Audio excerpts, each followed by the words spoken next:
사업장 반출은요, 이거예요. 한번 살짝 들어보겠습니다. 자, 우리 회사는 여러분 사업장이 2개가 있습니다. 공장도 있고 대리점도 있어요. 그럼 여러분들 그 회계 1급 때 우리가 부가가치세는 사업장별 과세죠. 사업장별. 잘 해보세요. 자, 공장에서 이번에 우리가 이제 물건을 100원에 사왔대요. 물건을 100원에 사왔고요. 그리고 반출은 뭐예요? 반출. 그냥 보내기만 한 거예요. 그래서 일단 100원에 물건을 사왔고 이걸 대리점에 보내기만 한 거예요. 실제로 보냈고 대리점은 이걸 대리점은 이걸 150원에 팔았다라고 가정해 볼게요. 그럼 우리가 여러분 간주 공급이다라는 건 실제로는 그거지만 우리가 세법에서 무조건 그걸로 보는 거죠. 실제로는 여러분들 뭐예요? 반출만 한 거예요. 맞죠? 여기 공장에서 대리점에 반출만 한 거예요. 근데 어떻게 바라보냐면 지금 간주 공급이니까 공장에서 대리점에 처분한 것으로 보겠다라는 거잖아요. 왜 그래서 우리를 막 괴롭히는지. 그죠? 우리 입장에서, 짜증나, 막, 욕 나오고, 자, 보죠. 뭐냐면, 일단, 우리가 간주 공급으로 보지 않는다라는 뜻은 이 사실 그대로 인정하겠다라는 거죠. 간주 공급을 안 본다라는 것. 간주 공급은 여러분들 실제로는 그건 아니지만 그걸로 보는 게 간주 공급이니까, 거꾸로 얘기하면 간주 공급으로 안 본다라는 거, 이 사실 그대로 보겠다는 얘기잖아요. 그죠? 그러면, 공장은 물건을 팔았어요? 안 팔았어요? 안 팔고 매일만 한 거예요. 그럼 간주 공급을 여기 미적용이라는 건 간주 공급을 적용 안 했을 경우에 공장과 대리점의 납부세액이 얼마인지 보자라는 거예요. 그러면 실제 공장에서는 대리점한테 판 게 아니죠. 판 게 아니니까 매출세액은 없어요. 그리고 매입은 실제로 했죠. 했으니까 매입세 공제 얼마? 10원. 이렇게. 그죠? 그럼 여러분들 배우셨지만 이렇게 매출세액보다 매입세 공제가 크면 뭐라고 불러요? 납부세액이라고 해요? 환급세액이라고 해요? 환급세액. 소리가 작아요. 그죠? 면박 줄까봐? 그렇게 못해. 이렇게 할까봐? 그죠? 환급세액? 환급세액인 거고. 그 다음에 대리점 같은 경우에는 실제로 팔았죠? 팔았으니까 매출세액 얼마? 15원? 그죠? 15원. 그죠? 긴장하지 말고, 여러분. 15원. 그 다음에 대리점은 매입한 적 있어요? 없어요? 없으니까 매입세 공제는 없어요. 그럼 매출세액이 매입세 공제보다 크면 납부세액이다라고 하죠. 이렇게. 근데 이제 문제가 있어요. 뭐냐면, 우리가, 이게 만약에, 이게 예를 들어가지고, 예를 들어서 한 2월달. 2월달이면 1기 예정신고기간이잖아요. 2월달. 그죠? 그러면 이 15원은 언제 납부해요? 4월 25일까지 납부해야 되는 거예요. 근데 여러분들 환급은 바로 안 돌려줘. 환급은 확정신고 때만 돌려줘요. 일반적인 환급은. 조기 환급 일찍 돌려주지만 일반 환급, 우리 부가가치세에서 일반 환급은 예정신고 때는 안 돌려주고 확정신고 때 돌려줘요. 그 확정신고 때 바로 안 돌려줍니다. 신고했다고 돌려주면 다시 거짓 신고하게. 그래서 한 달 내에 돌려줘요. 그러니까 방금 2월 달에 이 거래를 2월 달에 했지만 우리가 이 대리점에서는 15원은 4월 25일 날 납부하고 그 다음에 공장은 10원의 환급을 언제 받냐면 8월 25일 날 받아요. 그렇잖아요. 왜 예정신고 때 환급 안 해준다며요, 여러분들. 확정신고가 1기가 7월 25일이잖아요. 한 달 내니까 여러분들 8월 25일쯤 돌려받는 거예요. 지금이야 여러분 금액이 15원이니까 완화했지. 여러분 이 사업자로 생각해봐. 내가 공장도 있고 대리점도 있어. 이게 억이야, 억. 15억은 4월 25일 날 내고 10억은 8월 25일 날 돌려받는 거예요. 뭐 짜증나지. 그냥 4월 25일 날 그냥 한 방에 5억 내고 끝나면 좋은데 맞죠? 그럼 4개월간의 자금의 압박이 생기는 거잖아요. 맞죠? 그래서 결론부터 말씀드리면 아까 했던 자가생산 취득제와 공급의제를 제재하는 거잖아요. 지금 하는 판매 목적 타사업장 반출은 혜택 주기 위한 간주공급이에요. 결론부터 말씀드리면.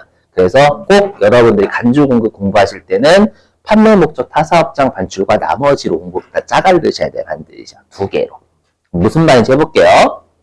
실제로 공장에서 대리점의 판매 목적으로 반출만 했죠.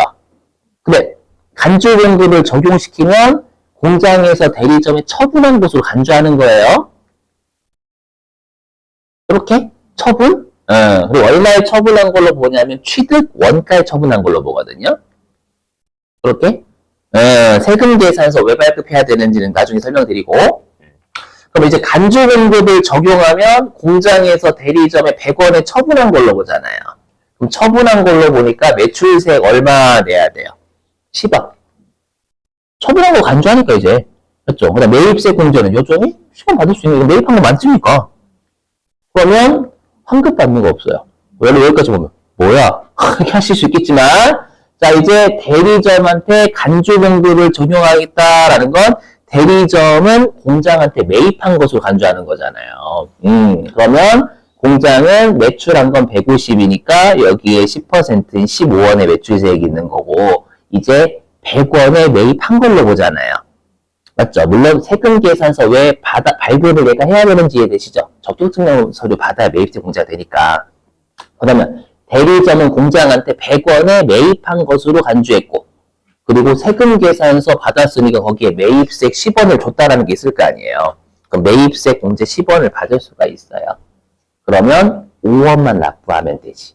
보시면 아시겠지만 아까 간주 공급 안 했을 때는 4개월간의 자금 부담 압박이 생겼잖아요.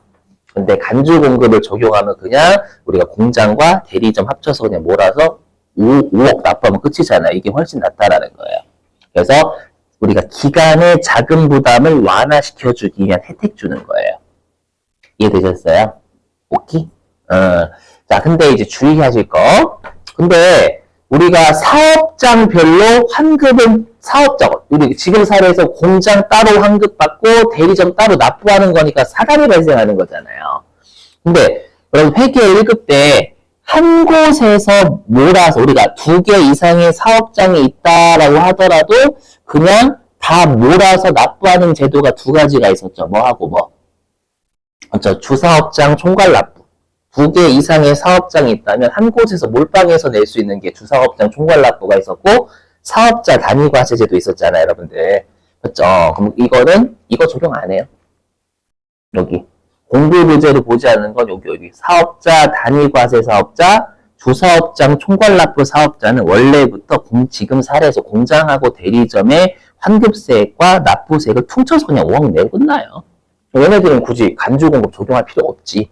원래부터 그냥 몰아서 내는 애들이니까. 얘처럼 원래부터 하는 애들이에요. 아셨죠? 그리고 판매 목적 타사업장 반출이니까 거꾸로 얘기한 판매 목적이 아닌 목적으로 타사업장에 반출하면 간주 공급은 적용이 안 돼요. 아셨죠? 이거. 그래서 항상 이 판매 목적 타사업장 반출은 주사업장 총괄 납부 사업자 단위 과세 제도가 아니다 이렇게 줄 거야 아마. 그 뜻입니다. 자, 그러면 이제 비교하실 게 있어요. 그러면 지금 공장에서 대리점에 반출만 했는데 이걸 처분한 걸로 보잖아요. 얼마에? 시가에 원가에. 그렇죠. 얘는 시가에? 원가인데 매일 원가에. 그래서 얘는 나중에 혹시라도 시험에 낸다고 원가 입력해야 돼. 원가. 그렇죠. 그리고 공장에서 대리점한테 맞죠? 세금 계산서 발급하니까 10% 과세 매출 세금 계산서잖아요. 그래서 얘는 매입 매출 전표 입력 유형이 과세예요. 건별이 아니에요.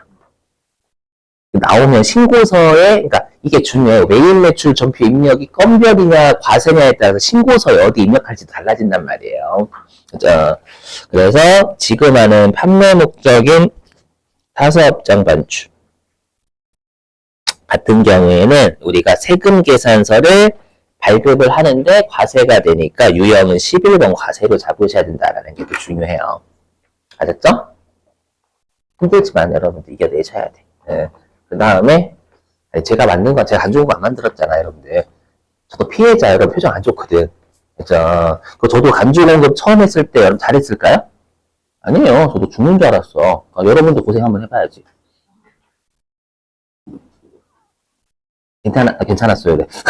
나중에 혹시 그 수강평에 적지 마서 인성 파탄 났다고? 장난이잖아. 알죠? 아니, 여기가 원래, 그러니까 여러분들, 간조 공급하고 가산세는 세무사 1차 하시는 분들도 어려워해요. 그렇죠? 여기가 어려운 거니까. 여러분들 가산세하고 간조 공급 하다 보면, 아, 더럽게 어렵네. 왜 이해가 안 되지? 지금 정상이라니까요. 거긴 다들 어려워해요. 그렇죠? 어려워한다고 안 할 수 없고 잘 나오니까. 그렇죠? 그러면 이제 그냥 여러분들이 익숙해지시는 방법밖에 없지. 지금 당장 외우시고. 자, 아무튼, 그다음 2번. 뭐냐면, 이때는 우리가 얼마에 처분한 것으로 봤냐면, 시가가 아니라 그냥 원가인 100원에 처분한 걸로 봤잖아요. 그래서 공급가액은 취득가액으로. 그러니까 이렇게 하지. 혜택 주는 거지, 제재하기 위한 거, 제재하는 게 아니니까 시가가 아니다라고 이렇게 생각하시면 되는 거고, 또 아니면. 아까는 제재하기 위해서 시가로 때려버린 거고, 지금 혜택 주는 거니까 원가로만. 이렇게. 3번은 뭐 무시하기 대신 안 나옴. 자, 됐어요. 자, 그러면 이제 우리 시험에 또 뭐가 출지 잘 들어보세요. 우리 아무리 여러분들 우리 이론이 적게 나오더라도 출제에 제가 항상 1, 2순위 다툰다라고 하는 얘기 있잖아요. 걔네들은 이론 반드시 외워주셔야 된다라고 했죠. 예, 간조는 우리 부가가치세에서 가장 시험의 이론 출제 1, 2순위가 뭐냐면 공급식이에요. 압도적이에요. 나중에 부가가치세 유임을 나눠드리겠지만 일단 재무회계 다 풀고 나서 하겠지만 압도적으로 공급식이 제일 많이 출제했어요. 다음 중 재화나 용역의 공급시기가 공급시기 옳지 않은 것을 진짜 많이 출제했단 말이에요. 못 믿으신 눈치인데? 진짜. 그러면 여기가 간주 공급, 여기가 간주 공급의 공급식이거든요. 이걸 외우셔야 돼요. 근데 어떻게 잘 들어보세요. 어떻게 외우시냐면 그냥 외우시는 게 아니라 지금 우리가 간주 공급의 공급 시기는 무조건 언제냐면 그 간주 공급으로 보는 사건이 터졌을 때예요. 간주 공급으로 보는 사건이 터졌을 때. 이렇게 가볼게요. 여기 거꾸로. 아래에서 위로 갑니다. 거꾸로. 그럼 아까 폐업시 잔존재화는 언제 자기에게 처분한 걸로 봤어요? 폐업했을 때. 그죠? 그래서 폐업시 잔존재화는 폐업일인데 시험에 어떻게 장난치냐면 폐업 신고일이다 이렇게.